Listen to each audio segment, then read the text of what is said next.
de integrarse a esta tribuna. Bueno, a este foro amplio. Eso, cívico, democrático, independiente, popular, solidario, campero, urbano, liberal y republicano, todo eso. Si compartís todo eso, podés subirte, si no, no. Sí, y no partidario, por lo menos desde el punto de vista del movimiento. No, y del nuestro tampoco. El agradecimiento, obviamente, por el espacio. Vamos a tratar de cumplir las expectativas. La intención, después de varios meses de haber estado en silencio, tratamos de poner varios temas arriba de la mesa desde el 2018 hasta ahora, lamentablemente a partir de la archiconocida pandemia y toda la situación sanitaria, quedamos el año pasado medio hablando solo, o sea, toda la información pasaba por todos los problemas sanitarios y politizado. Además se armó un debate muy político con el tema de la pandemia. Nosotros en eso creímos que no teníamos mucho para aportar. Entonces a partir de principios de este año nos llamamos un poco a silencio, pero bueno, por suerte esto ha ido evolucionando bien, se ha ido en el camino correcto, y hoy que los temas vuelven a ser los temas de competitividad, los temas de costos del Estado, los temas de costos varios de producción, los temas de empleo, de desarrollo empresarial, bueno, creemos que es momento de retomar la actividad a nivel de los medios, ¿no? De la actividad interna del movimiento siempre se ha mantenido. Y bueno, en esta masa que es el movimiento, que escuché hoy de mañana, por ejemplo, hablar de esa gran cantidad de gente que tuvimos en apoyo o en participación, porque esto fue absolutamente de autoconvocados. Quedó mucha gente muy valiosa, gente que tiene ganas de aportar, gente que tiene ganas de sacrificar tiempo para pensar, y para no solo para criticar y protestar sobre algunos problemas que son históricos en el país, sino que además tiene tiempo y quiere dedicarle tiempo a proponer soluciones. Lo hemos hecho, claramente lo hicimos en el gobierno anterior, que obviamente no tuvimos prácticamente ninguna respuesta, o mejor dicho, tuvimos respuestas negativas, si se quiere, con un enfrentamiento que nos puso el propio partido que gobernaba, el Frente Amplio, nos puso en la vereda de enfrente como que éramos la gran oposición. Y bueno, y desde ahí desarrollamos lo que pudimos, toda la batería a través de redes y prensa. Pero bueno, los temas, hay muchos temas que tienen que volver a la discusión. Creemos además, y así lo hemos manifestado varias veces, que este tiempo de pandemia y de situación sanitaria adversa hubiese sido un buen tiempo para solucionar o para empezar a discutir temas que indudablemente después que pasara la pandemia o cuando las aguas empezaran a encauzarse iban a estar nuevamente arriba de la mesa, y agravados muchos de ellos además. Y bueno, como te decía, intentando cumplir las expectativas, aportar información, mucha información. Vamos a tocar muchos temas, obviamente.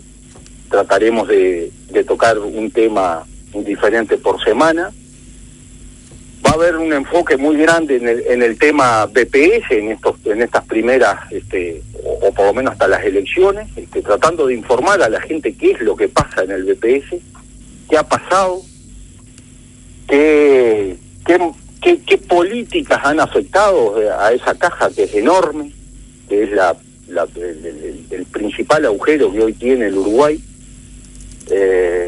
Operativamente el BPS tiene un déficit que es el doble del déficit fiscal. Se ha hablado muchísimo del déficit fiscal, pero solo el BPS tiene un agujero negro enorme, generado, incrementado además a raíz de la maravillosa reforma de Murro y Astori en el 2006, que pasamos de tener, por las propias declaraciones de Murro cuando era presidente del BPS, que decía que el BPS tenía superávit, a tener un agujero de más de o próximo a los $4.000 millones, a fines del 2019,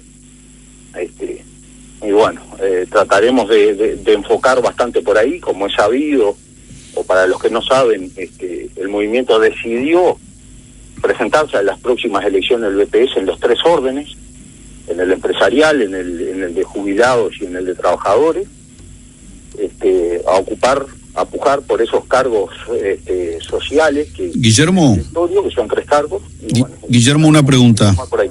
Sí. ¿Cómo se presentan a las elecciones? ¿Respaldando a un candidato ¿qué forma, si tiene una forma jurídica, un Solo Uruguay? No, pero tampoco es necesario. No es necesario. Te lo comento. En el caso de los empresarios, respaldamos la candidatura de José Pereira, que además es integrante del movimiento, ha sido delegado por el departamento de Maldonado, pero eso lo hacemos en conjunto con cámaras empresariales y bueno, ahí vamos en un apoyo a esa candidatura, más allá de que Pereira es parte del movimiento. Perfecto. En el caso de los trabajadores, apoyamos la candidatura, ahí sí es un apoyo a la candidatura de Luis Lisboa, que es un trabajador del BPS de Rivera, que ya se presentó en las elecciones pasadas, que ha sido el intento por competirle al PIT-CNT, ese puesto. Uh-huh. Ahí es un apoyo del movimiento a la candidatura, más allá de que Luis ha participado bastante en el movimiento y bueno, coincidimos en varios aspectos. Obviamente esto ha tenido mucha interna, mucha discusión y mucha propuesta interna y bueno, consideramos que es un buen candidato, que puede ser un buen candidato.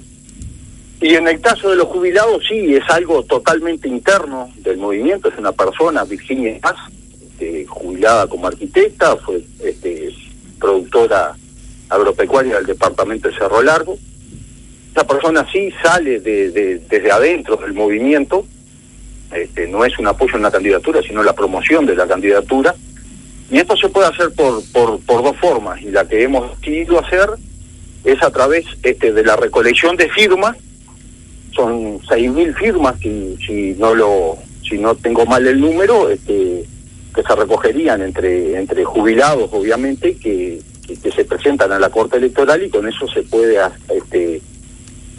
promover un candidato, vamos a decir. Y en este caso es lo que hemos decidido hacer. Perfectamente. ¿Cuándo son las elecciones? El 28 de noviembre. 28 de noviembre. Ah. Y por eso te decía que... En el día los 3 órdenes. Sí. Ya estuvo para el orden empresarial, ya se definió el plazo de nombrar un delegado.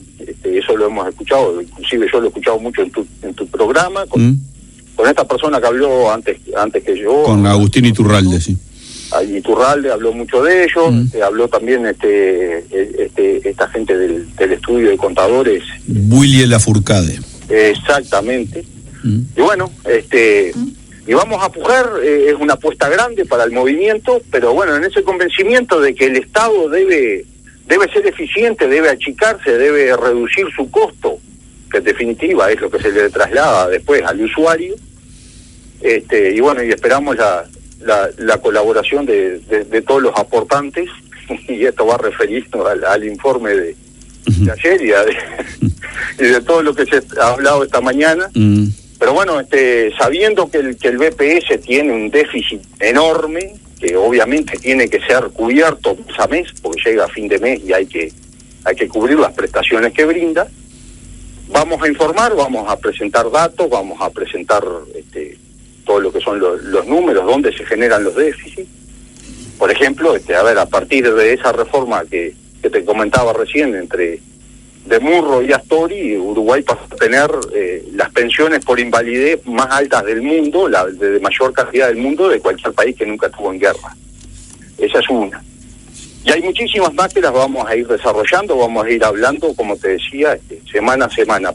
Siempre, y esto hay que tenerlo claro, aunque a mucha gente todavía le cuesta entender, siempre desde una visión de usuario, de persona común y corriente, de empresario, de trabajador, de jubilado, en todos los temas que vamos a tocar, siempre es una visión que no trata de estar por fuera de la discusión esa de ese clásico nacional Peñarol, de lo partidario, porque en realidad no somos un partido político, no apoyamos un partido político,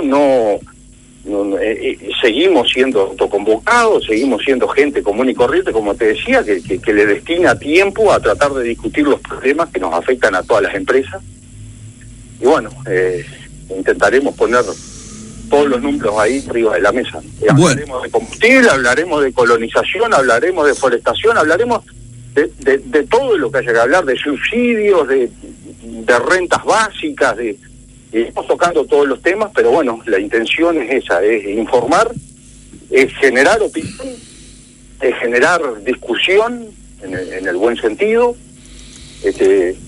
Y yo te escuchaba hoy temprano hacer mención a que quizás habláramos algo hoy de los combustibles. Yo prefiero no hablarlo hoy, porque en caliente nadie escucha, entonces ya vamos a tener la posibilidad de en una de las intervenciones hablar claramente de cuáles son las ineficiencias, cuáles son las cosas que hay que corregir, cuáles son las cosas que están al alcance hoy de la mano para corregir.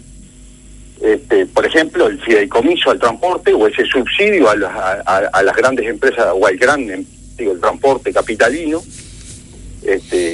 Un decreto presidencial es una maña de Vázquez, que lo quiso hacer cuando fue intendente y no pudo porque no obtuvo los recursos, y por decreto cuando llegó a la presidencia junto con Rossi lo estableció. Bueno, un decreto presidencial puede ser derogado por un decreto presidencial, y eso son de las cosas que tenemos que discutir. No creo que no somos solo nosotros los que estamos en esto, sabemos que la Asociación de Cultivadores de Arroz lo ha tratado hasta el cansancio también. Y bueno, de todas esas herramientas, de todas las posibilidades, de todas esas opciones que tiene el Uruguay de desarrollarse en ese malla oro que es el agro, que cada vez tiene menos gente, intentaremos dar nuestra opinión. Bueno, por ahí vamos a andar entonces en sucesivos lunes. De todas maneras, el panorama del combustible ya está más temprano. Con Marcelo Nugué tuvimos un adelanto de la posición del movimiento, así que... Sí, lo escuché. Lo escuchaste. Bueno, así que seguiremos lunes a lunes viendo estos temas, que yo los sintetizaba un poco en buscar mejores condiciones de vida, mejores condiciones de competitividad para el Uruguay, ¿no? Es un poco... Aparte en un momento que es clave, o sea, un momento que desnuda lo que se ha generado en los últimos años, incrementado además, pero creo que la pandemia, si para algo sirvió todo este tema, es para desnudar realidades. Y bueno, vamos a discutirlas, pero vamos a tener vamos a escucharnos entre todos y vamos a tratar de salir, porque digo, solamente cinchando uno de cada punta de la piola no lo vamos a lograr, y esto se tiene que hacer entre todos. Acá, como te decía, con los problemas de empleo gigantescos que tiene el Uruguay, y bueno, nosotros creemos que y como ha demostrado además el sector agropecuario, que no, obviamente el movimiento no es solo agropecuario, pero como ha demostrado el sector agropecuario que sigue siendo el malla oro, que lo fue, lo es y lo va a ser el sector que más produce y que más genera y que más distribuye. Bueno, busquemos la forma de tratar de poblarlo, porque hoy tenemos la población rural, una de las menores del mundo, en un país que depende del sector agropecuario básicamente. Entonces, ahí hay mucho para sacar punta, mucho para hablar, mucho para discutir, y bueno, obviamente sin centralizar en un solo sector, pero tratando de buscar soluciones, que es lo que todos queremos, o sea, soluciones a las relaciones laborales, soluciones al empleo, soluciones a todos los problemas, y sobre todo a la competitividad, y a tratar de que el Uruguay salga adelante como tiene que ser.